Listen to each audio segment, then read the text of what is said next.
നമസ്കാരം.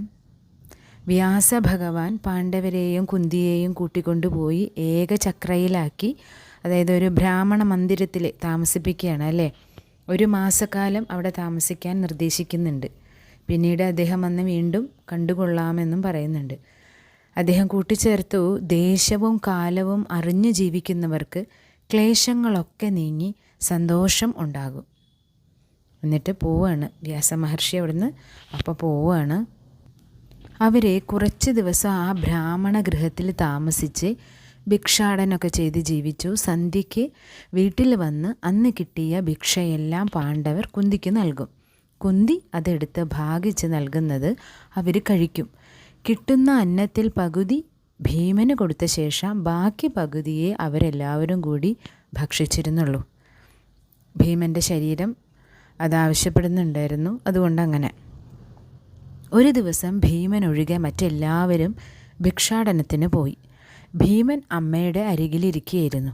പെട്ടെന്ന് ആ ബ്രാഹ്മണ മന്ദിരത്തിൽ ഘോരമായിട്ടുള്ള നിലവിളി പൊങ്ങാണ്. അവരുടെ കരച്ചിൽ കുന്തിക്ക് സഹിച്ചില്ല.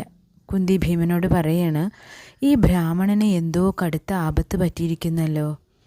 ഇവർ നമുക്ക് ചെയ്തു തരുന്ന ഈ ഉപകാരത്തിന് നാം എന്ത് പ്രത്യുപകാരമാണ് ചെയ്തു കൊടുക്കുക?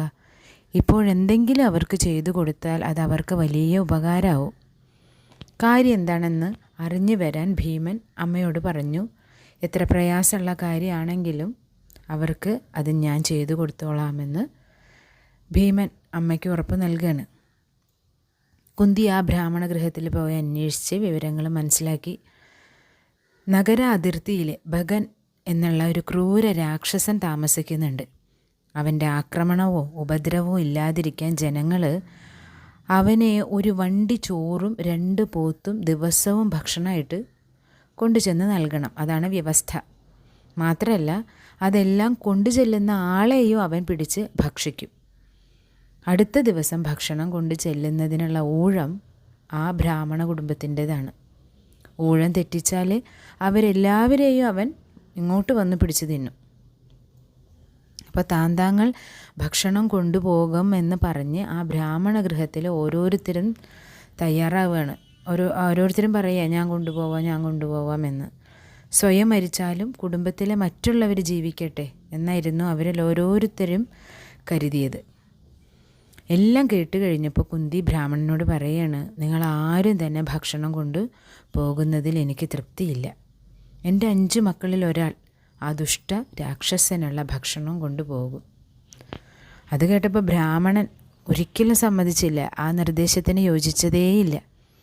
ഇത് ഞങ്ങളുടെ ദുർവിധിയാണ്, മറ്റൊരാൾ അതെന്തിന് അനുഭവിക്കണം? അപ്പോൾ കുന്തി പറയാണ്, അവൻ സാധാരണ ഒരു മനുഷ്യനല്ല, അവൻ ഉഗ്രവീര്യനാണ്, അവന് മന്ത്രസിദ്ധിയുണ്ട്, അവനെ വീഴ്ത്തുവാൻ ആ രാക്ഷസനാവില്ല. താൻ ആ ബ്രാഹ്മണനോട് നിർദ്ദേശിച്ച് കാര്യം കുന്തി അറിയിച്ചപ്പോൾ ഭീമൻ അതിനോട് അനുകൂലിക്കുകയുണ്ടായത്. ഭീമൻ രാക്ഷസനുള്ള ഭക്ഷണമൊക്കെ കൊണ്ട് പുറപ്പെടാൻ തയ്യാറായി നിൽക്കിയ സഹോദരന്മാർ അന്നത്തെ ഭിക്ഷയായിട്ട് തിരിച്ചെത്തി. അപ്പോൾ ഭീമൻ എന്തോ സാഹസത്തിന് മുതിരുകയാണെന്ന് ഊഹിച്ച യുധിഷ്ഠിരൻ അമ്മയോട് വിവരങ്ങളൊക്കെ അന്വേഷിച്ചു. ബ്രാഹ്മണന് വേണ്ടിയും ആ പുരിക്ക്, ആ പ്രദേശത്തിന് വേണ്ടിയും താനാണ് ഭീമനെ ഈ സാഹസകൃത്യത്തിന് പ്രേരിപ്പിച്ചത് എന്ന് കുന്തി പറഞ്ഞപ്പോൾ യുധിഷ്ഠിരൻ അത് അത്ര അങ്ങോട്ട് ഇഷ്ടമായില്ല. കുന്തിയുടെ തീരുമാനത്തിനെ കുറ്റപ്പെടുത്തിക്കൊണ്ട് യുധിഷ്ഠിരൻ സംസാരിച്ചു. അപ്പോൾ കുന്തി പറഞ്ഞു, നീ വൃഗോദരനെ, ഭീമനെ ചിന്തിച്ച് ദുഃഖിക്കണ്ട. ബുദ്ധി കെട്ടവളായിട്ടല്ല ഞാനിങ്ങനെ തീരുമാനിച്ചതും. ഭീമൻ്റെ ശക്തി എത്രയുണ്ടെന്ന് എനിക്കറിയാം. മാത്രമല്ല, എൻ്റെ ഈ തീരുമാനം ധർമ്മത്തെ കരുതിയിട്ടാണ്. അങ്ങനെ അവിടെ കുറച്ച് ധർമ്മ തത്വങ്ങളൊക്കെ കുന്തി വിസ്തരിക്കുന്നുണ്ട്. അത് പറഞ്ഞപ്പോൾ യുധിഷ്ഠിരൻ അമ്മയുടെ തീരുമാനത്തെ അനുകൂലിച്ചു. പക്ഷേ നാട്ടുകാരിതൊന്നും അറിയരുതെന്നും എല്ലാം രഹസ്യമായിരിക്കണമെന്ന് നിർദ്ദേശിച്ചു. പ്രഭാതത്തിൽ ഭക്ഷണമൊക്കെ ആയിട്ട് രാക്ഷസൻ്റെ അരികിലേക്ക് ഭീമൻ പുറപ്പെട്ടു. കാട്ടിലെത്തിയ ശേഷം ഭഗൻ കാണത്തക്ക വിധം അതെല്ലാം വെച്ചു. ഭീമൻ ചോറ് ഉരുളയാക്കി സ്വയം ഭക്ഷിക്കാൻ തുടങ്ങി. എന്നിട്ട് വിളിച്ചു പറഞ്ഞു, എടോ ഭഗ, വാ. തൻ്റെ പേരെടുത്ത് വിളിക്കുകയും തനിക്കുള്ള ഭക്ഷണമെല്ലാം സ്വയം ഭക്ഷിക്കുകയും ചെയ്യുന്ന ഭീമൻ്റെ അരികിലേക്ക് ഭഗൻ ക്രോധത്തോടെ ഓടിച്ചെന്നു. ഇടിവെട്ടുന്ന സ്വരത്തിൽ അവൻ ഭീമന് മുന്നറിയിപ്പ് നൽകി. എൻ്റെ ഭക്ഷണം എനിക്ക് മുമ്പിൽ വെച്ച് ഭക്ഷിക്കുന്ന നിൻ്റെ അന്ത്യമടുത്തു. ഭീമൻ അവൻ്റെ വാക്ക് കേട്ട് ഒട്ടും കൂസാതെ ഒരു പുഞ്ചിരിയോടെ കീഴോട്ട് നോക്കിയിരുന്ന് ഊണ് തുടർന്നു. രാക്ഷസൻ ഊക്കോടെ ഭീമൻ്റെ പുറത്ത് ഇടിച്ചു. ഭീമൻ രാക്ഷസനെ ഒന്ന് നോക്കുക പോലും ചെയ്യാതിരുന്നപ്പോൾ ആ അവഗണന ഭഗനെ സഹിക്കാവുന്നതിലപ്പുറമായിരുന്നു.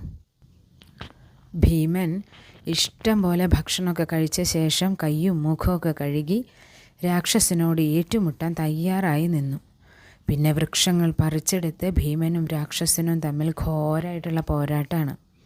ഒടുവിൽ രാക്ഷസനെ പിടിച്ച് ഭീമൻ അവൻ്റെ നടു വളച്ചൊടിച്ചു. അവൻ ചത്തു വീണു. അവൻ്റെ ആരവം കേട്ട് ബന്ധുജനങ്ങളൊക്കെ ഓടിയെത്തി മേലാൽ മനുഷ്യരെ തിന്നില്ല എന്ന കരാറിൻ്റെ പുറത്ത് ഭീമൻ അവരെയെല്ലാം വിട്ടയക്കുകയാണ്. അതിനുശേഷം ആ വനത്തിലെ രാക്ഷസന്മാർ ആരെയും ഉപദ്രവിക്കാതായി. ബ്രാഹ്മണരെന്ന വ്യാജേന ആ ബ്രാഹ്മണ കുടുംബത്തിൽ തന്നെ അവർ തുടർന്നു താമസിച്ചു. ഒരു ദിവസം ഒരു ബ്രാഹ്മണൻ അവിടെ അതിഥിയായിട്ട് വരികയാണ്. പല കഥകളും പറയുന്ന ആ ബ്രാഹ്മണൻ്റെ അരികിലെ അന്ന് രാത്രി കുന്തിയും പാണ്ഡവരും ചെന്നിരുന്നു. സഞ്ചാരിയായിട്ടുള്ള ആ വിപ്രൻ ബ്രാഹ്മണൻ താൻ കണ്ട നാടുകളെയും അവിടുത്തെ വിശേഷങ്ങളെയും കുറിച്ച് വിവരിക്കുകയായിരുന്നു. കൂട്ടത്തിലെ അവരെ പാഞ്ചാല നാട്ടിലെ അത്ഭുതങ്ങൾ പറയുകയാണ്. പ്രധാനമായിട്ടുള്ള സംഭവം കൃഷ്ണ സ്വയംവരമായിരുന്നു. കൃഷ്ണ അതാരാണ്? പാഞ്ചാലിയാണല്ലേ, ദ്രൗപദിയുടെ വേറെ പേരാണ് കൃഷ്ണ. പ്രധാനമായിട്ടുള്ള സംഭവം അത് തന്നെയായിരുന്നു. ദ്രുപദൻ ചെയ്ത മഖത്തിൽ നിന്നും യാഗത്തിൽ നിന്നും ദൃഷ്ടദ്യുമ്നൻ്റെയും ശിഖണ്ഡിയുടെയും ഉദ്ഭവവും അയോനിജയായിട്ടുള്ള കൃഷ്ണയുടെ ജനനവും അദ്ദേഹം അവരോട് വിസ്തരിച്ച് പറയുകയാണ്. അത് നമുക്കൊരു വേറൊരു ഭാഗത്ത് അത് പ്രത്യേകമായിട്ട് പറയാമെന്ന് വിചാരിക്കുന്നുണ്ട്. ഈ ദൃഷ്ടദ്യുമ്നനും ശിഖണ്ഡിയും ദ്രൗപദിയൊക്കെ ജനിച്ച കാര്യം. അതുപോലെ കൃഷ്ണ എന്ന വാക്കിൻ്റെ അർത്ഥം ഈ ദ്രൗപദിയുടെ നിറം കറുത്ത വർണ്ണമായിരുന്നു. അതുകൊണ്ടും കൂടിയാണ് കൃഷ്ണ എന്ന പേര്. അപ്പോൾ ദൃഷ്ടദ്യുമ്നനും കൃഷ്ണയും ജനനം കൊണ്ട സമയത്ത് ആകാശത്തിൽ നിന്നും അശരീരി വാക്കുകളുണ്ടായി. ഇവർ പാഞ്ചാല്യർക്ക് യശസ്സുണ്ടാക്കും, രാജാവിൻ്റെ ദുഃഖവും ഭയവും തീർക്കുകയും ചെയ്യും. ഇവർ ദ്രോണൻ്റെ ഘാതകനായിത്തീരും. അപ്പോൾ ദ്രോണർ ദ്രുപദനോട് ഏറ്റുമുട്ടിയിട്ടുണ്ടല്ലേ, അർജുനനെ കൊണ്ട് പാണ്ഡവരെ കൊണ്ട് ഏറ്റുമുട്ടിപ്പിച്ചിട്ടുണ്ട് ഗുരുദക്ഷിണയായിട്ട്. അതാണ് ചോദിച്ചതെന്ന് നമ്മൾ നേരത്തെ പറഞ്ഞിട്ടുണ്ട്. എന്നിട്ട് ദ്രുപദൻ്റെ പകുതി രാജ്യമൊക്കെ ദ്രോണരുടെ കയ്യിലെത്തിയല്ലോ. അതും ഒരു പകവീട്ടിലായിരുന്നു. ദ്രുപദൻ പറഞ്ഞ വാക്ക് പാലിക്കാതെയും പിന്നെ ദ്രോണരെ അപമാനിച്ചതിനും ഒക്കെ ആയിട്ട് പകരം വീട്ടിയതാണ്. അപ്പോൾ വീണ്ടും അവിടെ ഒരു പക അവിടെ ബാക്കി നിൽക്കുകയാണ്. അപ്പോൾ അത് വീട്ടാൻ വേണ്ടിയിട്ടാണ് പിന്നെ ഇവരുണ്ടായിരിക്കണത്. അപ്പോൾ ദ്രോണരുടെ ഘാതകനായിട്ട് തീരുമെന്നാണ് അശരീരി. ദൃഷ്ടദ്യുമ്നനെക്കുറിച്ച്. പിന്നെ കൃഷ്ണ ജനിച്ചപ്പോഴോ അപ്പോഴുണ്ടായ അശരീരി പ്രകാരമായിരുന്നു. ഇവൾ നാരിമാരിൽ രത്നമായിരിക്കും. ഇവൾ പിറന്നത് ലോകത്തിൽ ക്ഷത്രം മുടിക്കുവാനാണ്. സുരകാര്യം നിർവഹിച്ച് ഇവൾ ലോകരക്ഷ ചെയ്യും. കൃഷ്ണ നിമിത്തമായി കൗരവന്മാർക്ക് വലിയ ഭയമുണ്ടാകുകയും ചെയ്യും. ക്ഷത്രം മുടിക്കാൻ എന്ന് വെച്ചാൽ പല ക്ഷത്രിയന്മാരുടെയും അന്ത്യത്തിന് കാരണമാവും. പിന്നെ നല്ല കാര്യങ്ങൾ നന്മ സംഭവിക്കും. തിന്മയുടെ മേൽ നന്മയ്ക്ക് വിജയം സംഭവിക്കാൻ കാരണമാവും. ഇതൊക്കെയാണ് അശരീരിയുടെ രത്നച്ചുരുക്കം. അങ്ങനെ ബ്രാഹ്മണൻ്റെ കഥകളും പാഞ്ചാല രാജ്യത്ത് നടക്കാനിരിക്കുന്ന സ്വയംവരത്തിൻ്റെ കാര്യങ്ങളും ഒക്കെ കേട്ടപ്പോൾ അങ്ങോട്ട് പോകാൻ പാണ്ഡവർക്ക് അതിയായ മോഹമുണ്ടായി. അവർ പുറപ്പെടുന്നതിന് അല്പം മുമ്പ് വ്യാസമഹർഷി അവിടെ വന്നെത്തുന്നുണ്ട്. കുശല പ്രശ്നങ്ങൾക്ക് ശേഷം അദ്ദേഹം അവരോട് പറഞ്ഞു, ഒരു തപോവനത്തിൽ മഹാത്മാവായൊരു ഋഷി ഉണ്ടായിരുന്നു. അദ്ദേഹത്തിന് അതിസുന്ദരിയായിട്ടുള്ളൊരു കന്യകയുണ്ടായിരുന്നു. ഭർത്താവില്ലാതിരുന്ന അവൾ ആ ലക്ഷ്യപ്രാപ്തിക്കായിട്ട് ശിവനെ തപസ് ചെയ്ത് അവളുടെ ഉഗ്ര തപസാൽ പ്രത്യക്ഷനായ ഭഗവാനോട് ശിവനോട് സകല ഗുണങ്ങളും ചേർന്ന ഭർത്താവ് തനിക്കുണ്ടാകണമെന്ന് പ്രാർത്ഥിച്ചു. അവൾ 5 പ്രാവശ്യം അതേ പ്രാർത്ഥന ആവർത്തിച്ചു. അപ്പോൾ അവൾക്ക് 5 ഭർത്താക്കന്മാരുണ്ടാകുമെന്ന് ഭഗവാൻ അനുഗ്രഹിച്ചു. ജന്മാന്തരത്തിലായിരിക്കും ഇങ്ങനെ സംഭവിക്കുക എന്ന് ഭഗവാൻ അരുളി ചെയ്തു. ആ ദിവ്യ കന്യക ദ്രുപദ വംശത്തിലാണ് പിറന്നിട്ടുള്ളത് എന്നും പാണ്ഡവർ 5 പേർക്കും അവൾ ഭാര്യയായി തീരണമെന്നാണ് ദൈവനിശ്ചയമെന്നും വ്യാസഭഗവാൻ പറയുന്നുണ്ട്. അതുകൊണ്ട് പാഞ്ചാല രാജ്യത്തിൽ ചെല്ലുവാൻ അദ്ദേഹം നിർദ്ദേശിക്കുന്നു. അതവർക്ക് ക്ഷേമകരമായി ഭവിക്കുമെന്നും പറഞ്ഞു. അങ്ങനെ വ്യാസമഹർഷി തിരിച്ചു പോയതിന് ശേഷം പാണ്ഡവർ കുന്തിയോടുകൂടി പാഞ്ചാല രാജ്യത്തേക്ക് പുറപ്പെട്ടു. രാപ്പകൽ അവർ നടന്ന് ഗംഗയിലെ ശിവതീർത്ഥ സ്നാനത്തെത്തി. ആ സമയത്ത് അങ്കാരപർണൻ എന്ന അഹങ്കാരിയായിട്ടുള്ള ഗന്ധർവ രാജാവ് സ്ത്രീകളോടൊപ്പം ഗംഗയിലെ കുളിക്കുകയാണ്, ജലക്രീഡ നടത്തുകയാണ്. ഗന്ധർവ രാജാവ് അവരുടെ നേരെ കോപിച്ചെടുത്തു. യക്ഷഗന്ധർവന്മാർക്ക് വിഹരിക്കാനുള്ള ഈ സമയത്ത് ദുർമോഹവും കൊണ്ടുവരുന്ന മനുഷ്യരെ അവർ രാജാക്കന്മാരായാൽ പോരും, കൊല്ലുമെന്ന് പറഞ്ഞു. ഗന്ധർവ രാജാവിൻ്റെ ഭീഷണികളൊക്കെ അർജുനൻ പുച്ഛിച്ച് തള്ളുകയാണുണ്ടായത്. അങ്കാരപർണൻ വില്ലുകുലയ്ക്കാൻ ഉത്സാഹിച്ചപ്പോഴേ അർജുനൻ ആഗ്നേയ അസ്ത്രം കൊണ്ട് അവൻ്റെ തേരങ്ങ് ചുട്ടുകളഞ്ഞു. അവനെ മോഹിതനാക്കുകയും ചെയ്തു. അവനെ തലമുടിയൊക്കെ ചുറ്റിപ്പിടിച്ച് യുധിഷ്ഠിരൻ്റെ അരികിലേക്ക് അർജുനൻ വലിച്ചഴിച്ച് കൊണ്ടുവന്നു. യുധിഷ്ഠിരൻ്റെ കൽപ്പന അനുസരിച്ച് അർജുനൻ ഗന്ധർവ രാജാവിനെ സ്വതന്ത്രനാക്കി. തനിക്ക് ജീവൻ തിരിച്ചു തന്നതിന് നന്ദി ദ്യോതകമായിട്ട് അർജുനനെ ചാക്ഷുഷി മന്ത്രവിദ്യ ഉപദേശിക്കാൻ ഗന്ധർവൻ തയ്യാറായെങ്കിലും അർജുനൻ അത് കൈക്കൊണ്ടില്ല. ഒരു പുരോഹിതനെ രാജാവ് സ്വീകരിക്കണമെന്ന് ധർമ്മതത്വങ്ങൾ ഉദ്ധരിച്ചുകൊണ്ട് ഗന്ധർവൻ പറഞ്ഞു, ആ വനത്തിൽ തന്നെ തപോവ്രതം ആയിട്ടിരിക്കുന്ന ധൗമ്യൻ അവർക്ക് ചേർന്ന വേദജ്ഞനായിട്ടുള്ള പുരോഹിതനായിരിക്കുമെന്ന് ഗന്ധർവൻ നിർദ്ദേശിക്കുകയാണ്. അങ്ങനെ ആ നിർദ്ദേശാനുസരണം അവരെ ധൗമ്യ മഹർഷിയെ പോയി കാണുന്നുണ്ട്. അദ്ദേഹത്തിനെ അവർ തങ്ങളുടെ ആചാര്യനായിട്ട് വരിക്കുകയും ചെയ്തു. അപ്പോൾ ധൗമ്യനോടും കുന്തിയോടും ഒപ്പം പാണ്ഡവന്മാർ പാഞ്ചാലി സ്വയംവരത്തിനെത്തുന്നതിനുള്ള യാത്രയൊക്കെ തുടർന്നു.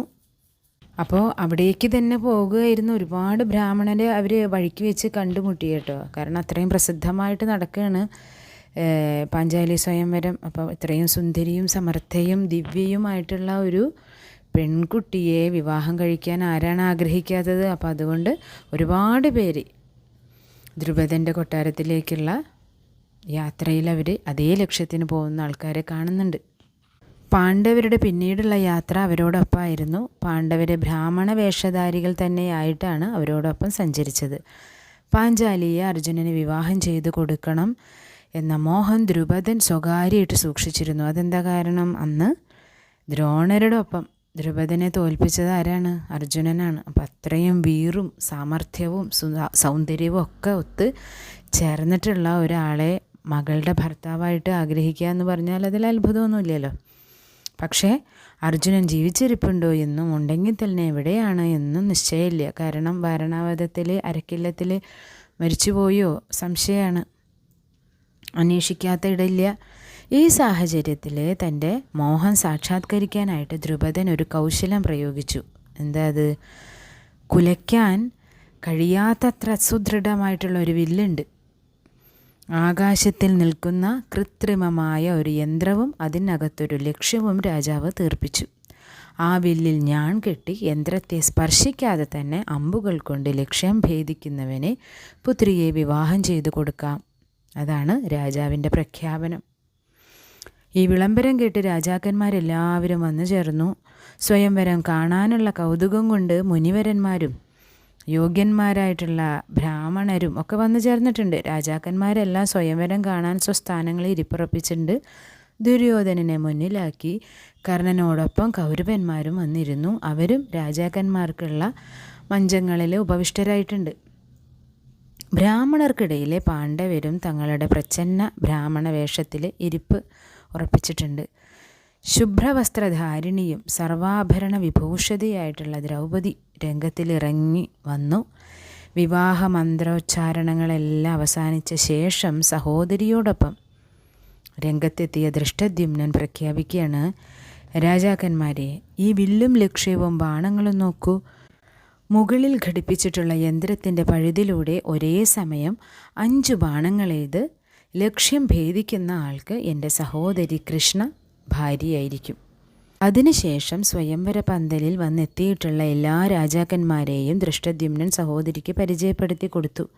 ആ സമയത്ത് ബ്രാഹ്മണർക്കിടയിലിരിക്കുന്ന വേഷപ്രച്ഛന്നരായ പാണ്ഡവരെ കൃഷ്ണൻ കാണുന്നുണ്ട്. ഈ സന്ദർഭത്തിലാണ് മഹാഭാരതത്തിലെ കൃഷ്ണനെ ആദ്യമായിട്ട് കാണിക്കുന്നത്, അല്ലെങ്കിൽ പറയുന്നത്. കൃഷ്ണനെക്കുറിച്ച് ആദ്യമായിട്ട് പറയുന്നത് ഇപ്പോഴാണ്. നായകൻ്റെ ഇൻട്രൊഡക്ഷനാണ്. എത്ര വിദഗ്ധമായിട്ടാണ് അല്ലേ? ഇന്ന് പോലും ഇങ്ങനെ ഒരു ഇൻട്രൊഡക്ഷൻ നായകന്, അതും കൃഷ്ണൻ ഏതുപോലത്തെ നായകനാണെന്ന് നമുക്ക് വാക്കുകളാൽ പറയാൻ തന്നെ വയ്യ അല്ലേ? അത് അനുഭവിച്ചറിയേണ്ട ഒരു കാര്യമാണ്. അപ്പോൾ അങ്ങനെയൊരു നായകൻ്റെ ഇൻട്രൊഡക്ഷനാണ് വേദവ്യാസൻ ഇവിടെ കൊടുക്കുന്നത്. അടുത്തിരിക്കുന്ന ബലരാമനെ ഭഗവാൻ അവരെ കാണിച്ചു കൊടുക്കുകയും ചെയ്യുന്നുണ്ട്. അപ്പോൾ മറ്റു രാജാക്കന്മാരും രാജപുത്രന്മാരും കൃഷ്ണയിൽ തന്നെ ദൃഷ്ടിയുറപ്പിച്ചുകൊണ്ടിരിക്കുകയായിരുന്നു. അത് കാരണം അവരാരും പാണ്ഡവരെ കണ്ടുമില്ല, തിരിച്ചറിഞ്ഞില്ല. കണ്ടാൽ തന്നെയോ ആ പ്രച്ഛന്ന വേഷധാരികളെ തിരിച്ചറിയാനും പ്രയാസം തന്നെയാണല്ലോ. അപ്പോൾ ഇന്ന് ഇത്ര. എല്ലാവർക്കും ഭഗവാന്റെ അനുഗ്രഹം ഉണ്ടാവട്ടെ.